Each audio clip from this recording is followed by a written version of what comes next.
G'day everyone, welcome to another video by myself, Andrew DFT. In this video I'm going to quickly give you an overview on how I went about making my first order Stormtrooper blaster. So this is my final result. Everything about this prop is made from foam except for this little tiny piece that I'm pointing to now,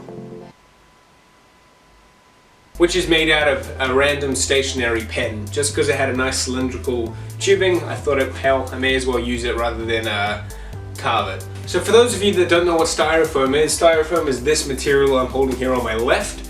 It's literally just an insulation board that goes inside these walls to help keep your house warm during winter. But I've already got enough of that in these walls, so I don't particularly need any more. So I use it for guns. And if my landlord's watching, I didn't mean it like I'm taking your stuff out of the wall and using it for my guns. I'm buying it myself. Yeah.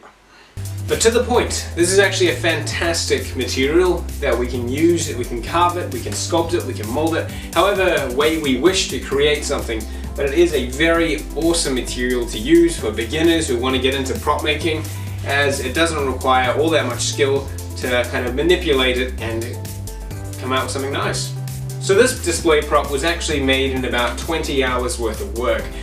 In the grand scheme of things, that's not a lot of time. That's only about 2 days of work in a normal job. The reason it was 20 hours is because at least the first quarter of it is used in cutting out all the individual pieces. As you saw before, that block of styrofoam was literally one flat piece. This has a lot of 3D depth to it that you need to add. So you're going to have to carve a lot of individual pieces and add it onto the base form. So like I said, about 20 to 25 hours worth of work in here, and it actually only cost me about $20 to make.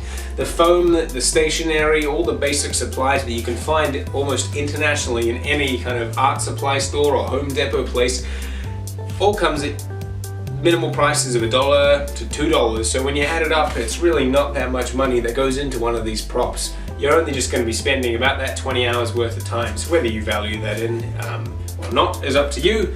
But otherwise, just the basic cost, it's only about $20-ish, which is pretty fantastic for a prop that can hang on a wall and look quite nice, right?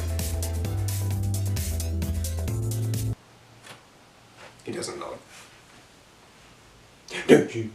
But as you can see here, here's a few little snippets of my process work, so you can kind of see what it was before you're seeing it now as the final form. It took its personal shape through using the foam, and like I said, adding those depths by cutting out individual pieces and gluing them together. And once you kind of start building it up, it actually does start to take its form, and then you can of course go and seal it and spray it up and paint it and weather it, and it will look fantastic. And you can give it your own personal customization to make it look your own. So if I was to rate this prop on a difficulty level, with 10 being the hardest, I would rate it about a 4. It was actually an incredibly easy prop to create. The only difficult part was adding those 3D layers and depths, but in comparison to some of the other props I've done here before, this was simple and easy, and the fact that it's almost half the size of all the other ones I've done helped a lot.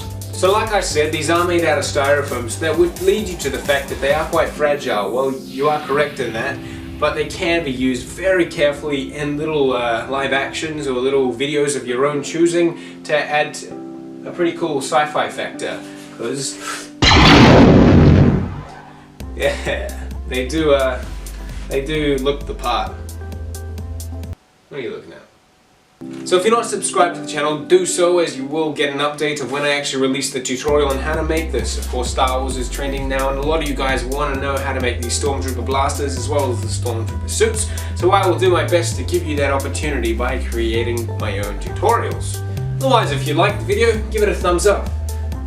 And of course, check out some of my other videos if you want to learn a few more. If you want to see a few new props, let me know in the comments below on what you want to see, and I'll get around to looking at it and hopefully bringing something up in a new video.